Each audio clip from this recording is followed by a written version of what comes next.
चलो ये question try करो। A sphere solid A of mass m,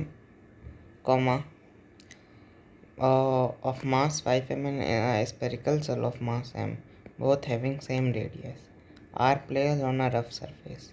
When a force of same magnitude is applied tangentially at the highest point of A and B, then they start rolling without slipping with an acceleration A and B respectively.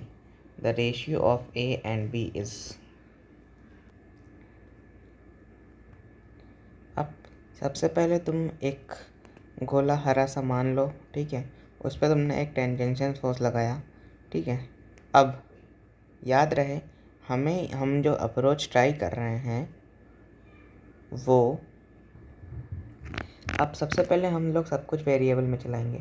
तो गोला बनाया, force लगाया, ठीक है। अब ठीक है, 2 step. सबसे मेन रोटेशन क्वेश्चन की ट्रांसलेशन की सारी चीज़ें अलग लिखो और रोटेशनल की सारी चीज़ें अलग लिखो।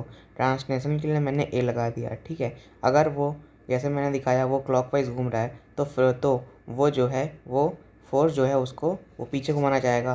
तो यहाँ पे टॉर्क का खेला है, यहाँ पे लीनियर वाला खेला नहीं है, यहाँ पे टॉर्क का खेला है। तो टॉर्क जो है वो फ्रिक्शन के द्वारा जो टॉर्क है वो तो ऐसा लगेगा कि जो फोर्स के द्वारा लगा है उसको अपोज करे, यानी कि उसके अपोजिट लगेगा। यानी कि फोर्स वाला अगर क्लॉकवाइज कर रहा है तो फ्रिक्शन वाला एंटी क्लॉकवाइज कर रहा है।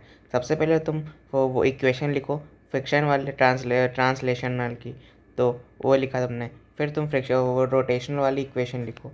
तो दोनों का सेंस ऑफ रोटेशन का डायरेक्शन अपोजिट है, इसलिए माइनस लगा दो। तो तुम एक इक्वेशन पर पहुंचोगे, ठीक है।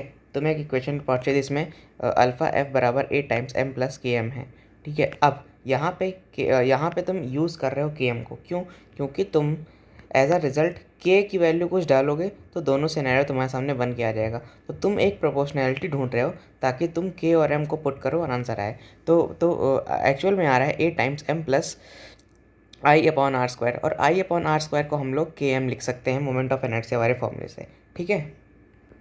अब हम लोग ऐसा क्यों यूज़ कर रहे हैं? क्यों? क्योंकि हमने बहुत जगह पढ़ा है कि के की डिफरेंट वैल्यूज़ आती हैं, और उन डिफरेंट अगर या तो तुम्हारे पास एक केस है कि तुम वो लंदी मेथड करो कि उसके लिए अलग सॉल्व करो, तो पहले पार्ट 1 के लिए, पार्ट 2 के लिए अलग सॉल्व करो, फिर रेशियो लो। अब इसमें क्या है, तुम एक जनरलाइज्ड एक्सप्रेशन निकाल लो, ठीक है। फिर उसमें जो कांस्टेंट है उनको हटा दो, प्रोपोर्शनैलिटी ढूंढ लो, और जो रेशियो में जैसे के चेंज होगा उसके लिए कुछ और होगा, उसके लिए कुछ और होगा, वो सब रखो और आंसर पाओ।